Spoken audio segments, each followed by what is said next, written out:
Alchemy institute of chemistry में आपका स्वागत है। आज की वीडियो विशेष रूप से हाइसेनबर्ग अनसर्टेनिटी प्रिंसिपल पे बेस्ड है।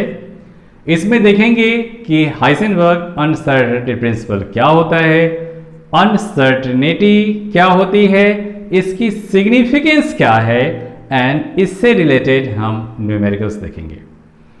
चलिए तो बात करते हैं। सबसे पहला टॉपिक क्या है, हाइसेनबर्ग अनसर्टेनिटी प्रिंसिपल। हाइसेनबर्ग नाम है, अनसर्टेनिटी प्रिंसिपल। अनसर्टेनिटी के बारे में इन्होंने अपना एक प्रिंसिपल दिया है। ये 1927 में इन्होंने दिया था। चलिए इनके प्रिंसिपल को समझने से पहले हम सबसे पहले ये जानते हैं कि अनसर्टेनिटी क्या होता है। अनसर्टेनिटी क्या होता है, सबसे पहले हम इसकी बात करेंगे। तो इसको जानने के लिए, समझने के लिए मैं एक आपको एग्जांपल दे रहा हूं। सपोज करते हैं कि आपको एक अनग्रेजुएटेड मीट्रिक स्केल दिया गया और उससे कहा जाए कि आप किसी बुक की थिकनेस फाइंड आउट करिए।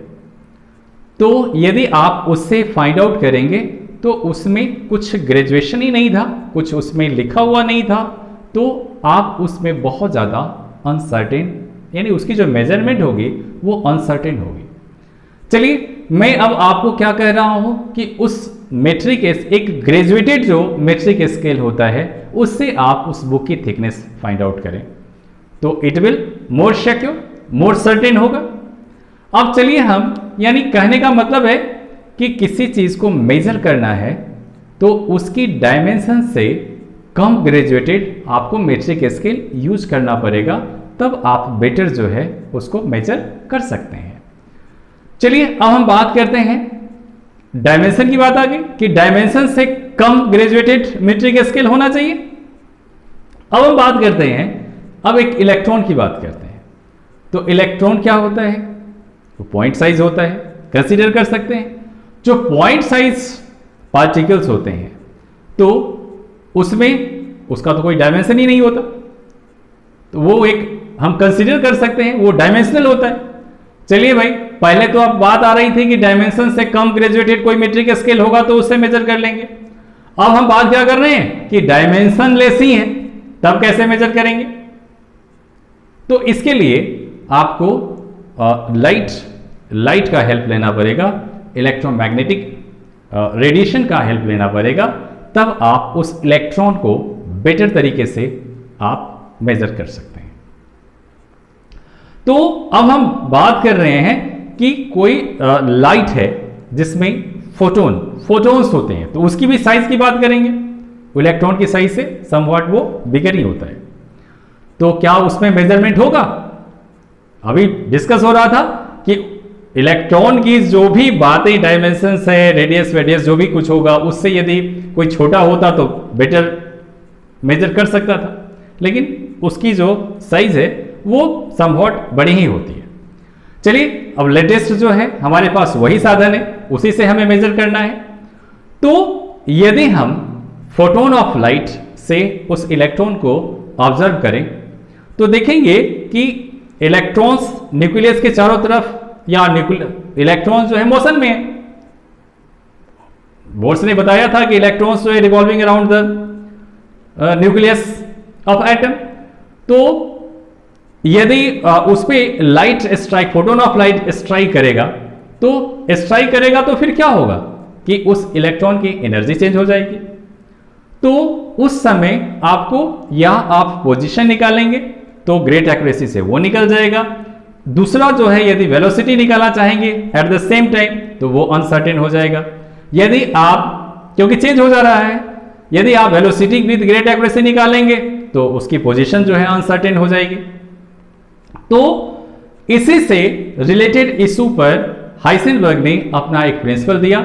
उन्होंने बताया कि both position and momentum of moving electron can't be find with great accuracy simultaneously, यानी एक साथ दोनों पोजीशन यानी क्या है, both position and momentum of moving electron आप नहीं निकाल सकते विथ ग्रेट एक्यूरेसी। तो उन्होंने इस रिलेशन को नहीं निकाल सकते, तो उस अनसर्टेनिटी का उन्होंने जो है एक रिलेशनशिप मैथमेटिकल एक्सप्रेशन दिया, और वो मैथमेटिकल एक्सप्रेशन क्या है हम देखते हैं।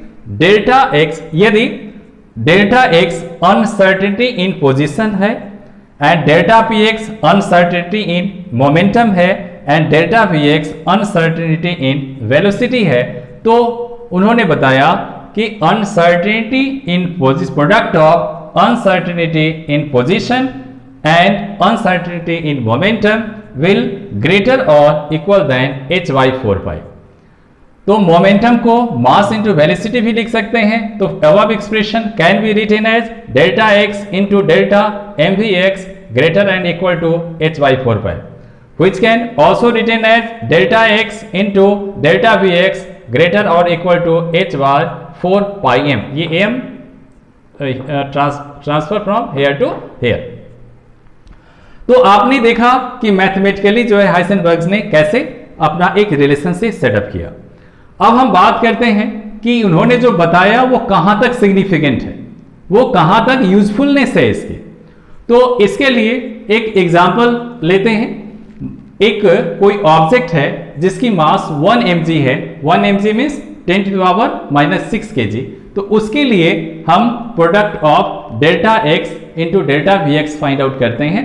तो फॉर्मूला तो यही है ना कि delta v x into delta x equal to h/4πm। h जो है प्लांक्स कांस्टेंट है, तो उसकी वैल्यू 6.626 इंटू 10⁻⁻34 जूल सेकेंड होता है, एंड 4 पाई की वैल्यू 3.14 एंड m जो है गिवन है 10⁻⁻6। Its value will come approx 10⁻⁻20 meter square per second. अब देखिए ये जो वैल्यू है 10⁻⁻28, this is very small value, extremely small value, और दिस इज नॉट सिग्निफिकेंट, ये इनसिग्निफिकेंट है। ठीक है, तो यहां पर हम कह सकते हैं कि जो मिलीग्राम ऑब्जेक्ट है, और इसी टाइप का केस जो है, यदि इससे बड़ा मास हम लेंगे तो उसमें भी इसी टाइप का जो है इनसिग्निफिकेंट वैल्यूज आएंगे। तो इस टाइप से हम कह सकते हैं कि फॉर मिलीग्राम साइज और heavier object associated uncertainty are hardly of any real consequence, यानी कोई जो है रियल कंसिक्वेंस नहीं देता है। तो यहां पर जो है हाइसेनबर्ग अनसर्टेनिटी फेल हो रहा है। सेकेंड एग्जाम्पल हम लेते हैं कि कोई माइक्रोस्कोपिक ऑब्जेक्ट लेते हैं, जैसे इलेक्ट्रॉन की बात करते हैं। इलेक्ट्रॉन का मास क्या होता है 9.11 इंटू 10⁻31 kg। अब इसमें हम product of delta x and delta we निकालते हैं h/4πm करके। तो h जो है इसकी वैल्यू पुट कर दिया 3.14 और मास ऑफ इलेक्ट्रॉन इसकी value 10⁻⁻4 meter square per second आ रहा है। तो दिस इज जो है ये जो है एक रिलायबल वैल्यू है, इसके जो है रियल कंसिक्वेंसेस हो सकते हैं। तो यहां पर हम कह सकते हैं कि जो हाइसेनबर्ग अनसर्टेनिटी प्रिंसिपल है वह क्या है, माइक्रोस्कोपिक ऑब्जेक्ट के लिए सिग्निफिकेंट है, बट मैक्रोस्कोपिक जो ऑब्जेक्ट होते हैं उसके लिए सिग्निफिकेंट नहीं होते हैं। तो अभी हम सिग्निफिकेंस की बात कर रहे थे कि कहां तक जो है हाइसेनबर्ग अनसर्टेनिटी प्रिंसिपल सिग्निफिकेंट है। तो significant only for microscopic object, not for macroscopic object. अब चलिए हम बात करते हैं, इसी एग्जांपल की बात करते हैं।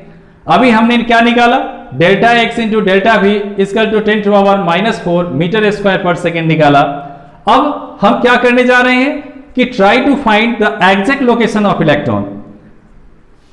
एग्जैक्ट लोकेशन ऑफ इलेक्ट्रॉन हमें फाइंड आउट करना है, और उसमें जो अनसर्टेनिटी है, जैसे हम बता रहे थे ना कि अनसर्टेनिटी होता है मेजरमेंट में, तो उसके लोकेशन फाइंड आउट करने में जो अनसर्टेनिटी है लोकेशन में वो है 10⁸ मीटर। ओके, तो से कर लिया।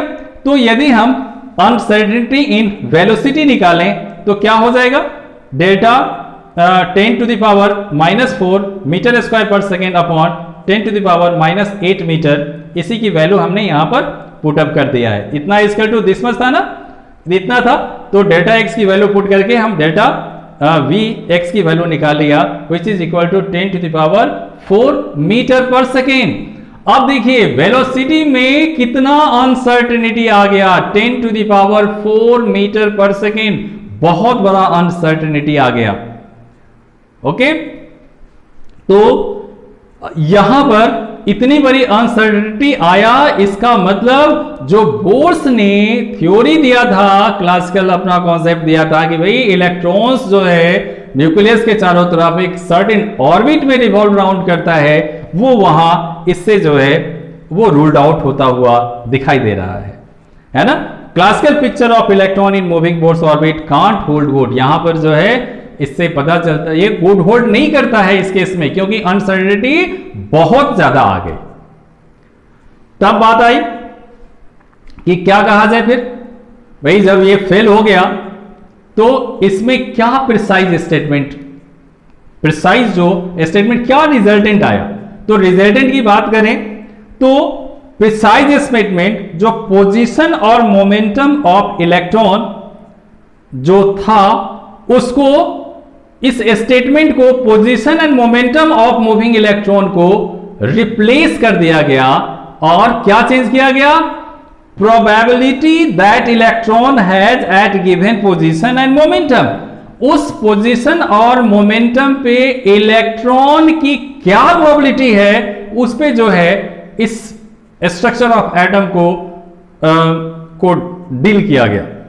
यानी इलेक्ट्रॉन्स की पोजीशन और मोमेंटम, यानी इलेक्ट्रॉन का क्या, इस लास्ट स्टेज में हमने क्या बताया कि इलेक्ट्रॉन जो पोजीशन एंड मोमेंटम ऑफ जो इलेक्ट्रॉन था उसको चेंज करके क्या बता गया, probability of electron at that position and that momentum, ये वर्ड जो है रिप्लेस करके किया गया। और इसी से जो क्वांटम मैकेनिकल जो मॉडल ऑफ एटम है उसका यहां से शुरुआत हुआ।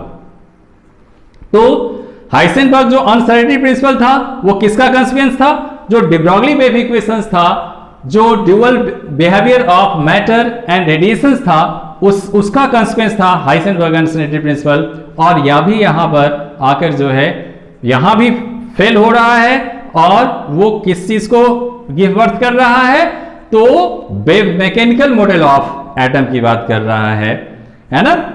तो इस टाइप से quantum mechanical model of atom का स्टार्टिंग हुआ। चलिए अब हम थोड़ा देख लेते हैं कि एक दो क्वेश्चन और कर लेते हैं कि कैसे कैसे क्वेश्चंस आ सकते हैं। तो एक क्वेश्चन है कि एक गोल्फ बॉल है, has a mass 40 gram and a speed of 45 metre per second, and if speed can be measured within इन एक्यूरेसी 2%, एक्यूरेसी के साथ इसका स्पीड मेजर कर रहे हैं, तो calculate the uncertainty in position. यानी यहां पर ध्यान देने वाली बात क्या है कि अनसर्टेन जो एक्यूरेसी है वो 2% ही है, तो हम यदि आप डेल्टा जो 2% है उसके उसमें स्पीड में, तो हम डेल्टा भी निकालेंगे तो क्या हो जाएगा, 2% ऑफ जो 45 आपका जो मीटर पर सेकेंड दे रखा था ना स्पीड, तो ये 0.9 मीटर पर सेकेंड आ गया। फिर जो है जो delta x equal to h by 4 pi M delta भी होगा, तो इसमें सारी वैल्यूज, ये प्लांक्स कांस्टेंट है 4 है, ये पाई की वैल्यू 3.14 है, एम की वैल्यू 40 ग्राम है, इसको केजी में कन्वर्ट कर लिया 40/1000, एंड डेल्टा पी की वैल्यू 0.91 हमने पुटअप कर दिया, तो डेल्टा एक्स की वैल्यू जो है 1.46 इंटू 10⁻³ मीटर आ गया। अब ये भी जो देख लीजिए कि ये जो वैल्यू है जो न्यूक्लियस का, एटॉमिक न्यूक्लियस का जो डायमीटर है उससे 10⁻18 टाइम्स जो है ये वैल्यू स्मॉलर है। तो देख रहे हैं कि ये थ्योरी भी जो है फेल हो रहा है। इसके बाद मतलब इन्होंने बताया कि कितना अनसर्टेनिटी आ रहा है, ठीक है। अब इसी टाइप से हम देख सकते हैं कि माइक्रोस्कोप यूजिंग, एक दूसरी क्वेश्चन है कि a microscope using suitable photon is employed to locate one electron in an atom within a distance of 0.1 angstrom. What is the uncertainty involved in measurement of its velocity? Velocity के measurement में कितनी uncertainty होगी? तो very simple, हमें delta v equal to h by 4 pi m delta x होगा। तो सब value दिया ही हुआ है। h की value 6.626 into 10 to power minus 34 joule second upon 4 into pi की वैल्यू 3.14 एंड मास जो है 9.11 into 10 to power minus 31 kg and delta x which is given 0.1 angstrom which is equal to 0.1 into 10 to the power minus 10 meter, and after all after calculation we get 5.79 into 10 to the power 6 meter per second। तो इस type से जो है आपको questions पूछे जाएंगे। चलिए, तो नेक्स्ट टॉपिक हम नेक्स्ट वीडियो में करेंगे। Thanks for watching.